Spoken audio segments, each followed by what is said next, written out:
আসসালামু আলাইকুম। মেঘাচ্ছন্ন আকাশ বন্ধু আলতাবের একটি ফোন কলে চলে গেলাম নাসির মাস্টারের বাড়ির সামনের সেই ভাইরাল টঙে। উদ্দেশ্য ছিল নাসির মাস্টারের গাছের কাঁচা আমের ভর্তা খাবো, কিন্তু দুর্ভাগ্যজনক বিষয় হচ্ছে আম আর কাঁচা নেই, আমগুলো আর সুমিষ্ট পাকা। তারপরেও আলতাব মামার বিশেষ আয়োজন, যারা খাননি তারা তো মিস করেছেনই, এবং স্বাদও তুলনা করা যাবে না। অতুলনীয় স্বাদের যেই পাকা আমের ভর্তা আমরা খেলাম, নাসির মাস্টার তার বাড়ি থেকে আম এবং যাবতীয় সরঞ্জাম নিয়ে ভাইরাল টঙে চলে আসলো। আলতাব মামার কার্যক্রম চলছে, আপনারা দেখতে পাচ্ছেন। এর মাঝে আমরা দুটি পাকা আম এভাবেই খেয়ে সাবার করে দিয়েছি। আমাদের সঙ্গী ছিল আমাদের নাসির মাস্টারের একমাত্র সন্তান আবদুল্লাহ। সে আমাদের আজকের এই আমের ভর্তার আয়োজনের আমাদের সঙ্গী। আলতাব মামা কি যেন নাসির মাস্টারকে বোঝাতে যে ভিডিও করা দেখে তা থেকে বিরত থাকলেন। দুর্ভাগ্যজনকভাবে পাকা আম ভিতরে পোকা, যা আসলেই কষ্টদায়ক।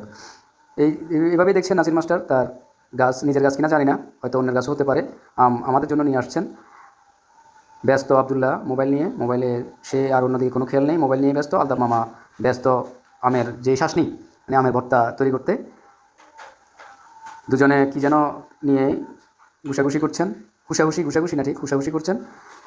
যাই হোক, শেষ পর্যন্ত আমের ভর্তা হয়ে গেল। আমরা আসলে অনেক সুস্বাদু আমের ভর্তা খেলাম। আলতাব মামার হাতের আসলেই জাদু আছে, যেটা হয়তো আমি জানা না এখনও। তো যারা জানেন না তারা জেনে নিলেন আলতাব মামার হাতের যেই জাদু। আবার কোনো ভিডিও নিয়ে আবার দেখা হবে। সেই পর্যন্ত সবাই ভালো থাকবেন, সুস্থ থাকবেন। ধন্যবাদ সবাইকে।